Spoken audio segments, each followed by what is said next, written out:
আচ্ছা, আপনার সাথেও কি এমন হয় একটা মোটিভেশনাল ভিডিও দেখার পর আপনি ফুল চার্জড আপ হয়ে যান, তারপর আপনি বই খুলে পড়তে শুরু করেন বা শরীর চর্চা করতে শুরু করেন, অথবা আপনার জীবনকে উন্নতির পথে নিয়ে যেতে শুরু করেন, কিন্তু 1 থেকে 2 দিন পর আপনি আবার যেমনকার তেমন হয়ে যান।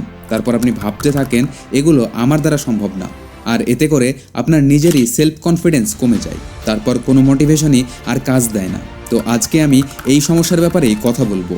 প্রথমে দেখতে হবে কেন আপনি কাজটি করতে পারছেন না, এর পিছনের সায়েন্সটা কি।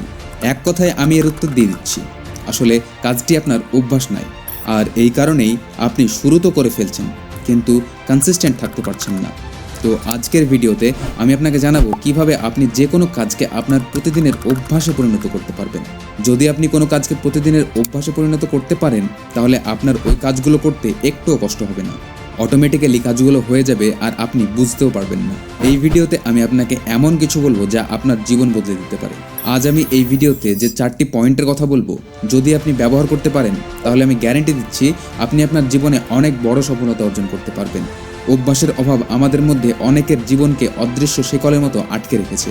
আপনার মধ্যে হয়তো ইচ্ছাশক্তি থাকতে পারে, কিন্তু যদি অভ্যাস না থাকে তাহলে সেটা ঠিকভাবে কাজে লাগবে না। ফর এক্সাম্পল, স্কুল বা কলেজের পরীক্ষার আগে আমরা সবাই রাত জেগে পড়তাম। তখন মনে হতো যদি 1 মাস আগে পড়া শুরু করতাম তাহলে এতটা কষ্ট করতে হতো না, কিন্তু অভ্যাস না থাকার কারণে আমরা সেই ভুল বারবার করি। আপনি হয়তো ভাবছেন অভ্যাস করতে এত কষ্ট লাগে কেন? কারণ আমাদের মস্তিষ্ক পছন্দ করে সহজ রাস্তা। একদিনে কিছু বদলানোর চেষ্টা করলে সেটা অস্বাভাবিক মনে হবে, এটাই স্বাভাবিক। কিন্তু ছোট ছোট ধাপে এগোলে আপনি যে কোনো কাজকে সহজে আপনার অভ্যাসে পরিণত করতে পারেন। হোক সেটা পড়াশোনা, শরীরচর্চা, সকালে ঘুম থেকে ওঠা বা যে কোনো ধরনের কাজ হতে পারে। আর কোনো একটা ভালো অভ্যাস আসলে জীবনের মোড় ঘুরিয়ে দিতে পারে। জেমস ক্লিয়ারের অ্যাটমিক হ্যাবিটস অনুযায়ী যদি আপনি প্রতিদিন মাত্র 1% ভালো হন, তবে 1 বছরে আপনি 37 গুণ উন্নতি করতে পারবেন। আর যদি আপনি প্রতিদিন 1% খারাপ হন, তাহলে ঠিক এর উল্টোটা হবে। ধরা যাক আপনি সকালে উঠে 10 মিনিট ধ্যান করার অভ্যাস করতে চান। প্রথম দিন এটা অনেক কঠিন মনে হবে, কিন্তু পরের দিন একটু সহজ হবে। 1 মাস পর আপনি ভাববেন এটা তো আমার রুটিনের অংশ। অভ্যাস গড়ার ক্ষেত্রে অনেকেই বলে কাল থেকে করব, কিন্তু বন্ধুরা জানেন তো কাল কখনো আসে না। তাহলে কিভাবে সেই কালকে আজে পরিণত করবেন, এর উত্তর পেতে ভিডিওর পরবর্তী অংশে যাওয়া যাক। Step 1, start small, think big. যে কোনো বড় অভ্যাস গড়ে ওঠে ছোট স্টেপ থেকে, তাই প্রথমে অল্প করে শুরু করুন এবং পরে সেটিকে বাড়িয়ে দিন। যেমন আপনি যদি বই পড়ার অভ্যাস তৈরি করতে চান, তাহলে প্রথম দিন 1 পৃষ্ঠা পড়ুন, অথবা আপনি যদি ফিট থাকতে চান, প্রথম দিন মাত্র 5 মিনিট হাঁটুন। যে কোনো অভ্যাস করতে হলে প্রথমে আপনাকে অল্প করে শুরু করতে হবে, কারণ একবারে যদি আপনি 1 ঘন্টা ব্যায়াম করতে যান, প্রথম দিন হয়তো করে ফেলবেন, কিন্তু দ্বিতীয় দিন আর করতে চাইবেন না। ছোট ছোট পদক্ষেপ আপনাকে অভ্যাসের পথে নিয়ে যাবে। Step 2, habit stacking technique. এই টেকনিকটা খুবই কার্যকরী। যে কাজগুলো আপনি প্রতিদিন করেন তার সঙ্গে নতুন অভ্যাস যোগ করুন। যেমন চা খাওয়ার সময় 1 পৃষ্ঠা পড়ুন। এতে করে আপনাকে নতুন করে এফোর্টস দিতে হবে না বই পড়ার জন্য। মানে 1 ঢিলে 2 পাখির মতো অবস্থা। আপনার চা খাওয়াও হবে, আবার বই পড়ার অভ্যাসও তৈরি হবে। ব্রাশ করার সময় আপনি আজ সারাদিনে কোন কোন কাজগুলি করবেন তার লিস্ট তৈরি করতে পারেন। ব্রেনের মধ্যে আজকের দিনে রুটিনটা তৈরি করুন। এটা নতুন অভ্যাস তৈরি করার সবচেয়ে সহজ উপায়। Step 3, make it available.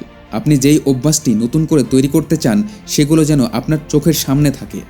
এতে করে আপনার কাজটা মনে থাকবে এবং ব্রেন ইশারা করবে কাজটা করার জন্য। পড়ার বইটি এমন জায়গায় রাখুন যেখানে সহজেই দেখতে পাবেন। যদি জল পান করার অভ্যাস করতে চান, একটি বড় বোতল টেবিলে রাখুন। Step 4, reward yourself. অভ্যাস তৈরি হলে নিজেকে পুরস্কৃত করুন। ধরুন আপনি 7 দিন ভোর 4টের সময় ঘুম থেকে উঠলেন, তো নিজেকে উপহার দিন। হয়তো কোথাও ঘুরতে গেলেন বা আপনার পছন্দের খাবারটা খেলেন। পুরো মাস একটি লক্ষ্য পূরণ করলেন, একটা সিনেমা দেখুন। ভাবুন তো, আপনি যদি আজ শুরু না করেন তাহলে 1 বছর পরেও আপনি একই জায়গায় থাকবেন, কিন্তু আপনি যদি আজ একটি ছোট পদক্ষেপ নেন তাহলে 1 বছর পর নিজেকে চিনতেই পারবেন না। এই 4টি পয়েন্ট যদি আপনি ঠিকঠাকভাবে ব্যবহার করতে পারেন, তাহলে যে কোনো নতুন অভ্যাস আপনি তৈরি করতে পারবেন। বন্ধুরা, অভ্যাস গড়ে তোলা কোনো ম্যাজিক নয়, এটি হলো আপনার প্রতিদিনের ছোট ছোট পদক্ষেপের যোগফল। আজই শুরু করুন, নিজেকে প্রতিশ্রুতি দিন। নতুন অভ্যাস কীভাবে তৈরি করতে হবে তা তো জানলেন, কিন্তু এমন কিছু বদ অভ্যাস আছে যেগুলো আপনাকে আজ থেকেই ত্যাগ করতে হবে, না হলে জীবনে কোনোদিনও সফলতার মুখ দেখতে পাবেন না। তো স্ক্রিনে দেওয়া এই ভিডিওটি ক্লিক করুন এবং ভিডিওটা সম্পূর্ণ দেখুন। এখানে এমন 3টি অভ্যাসের কথা বলা আছে যেগুলো আপনার অজান্তেই আপনার ক্ষতি করছে।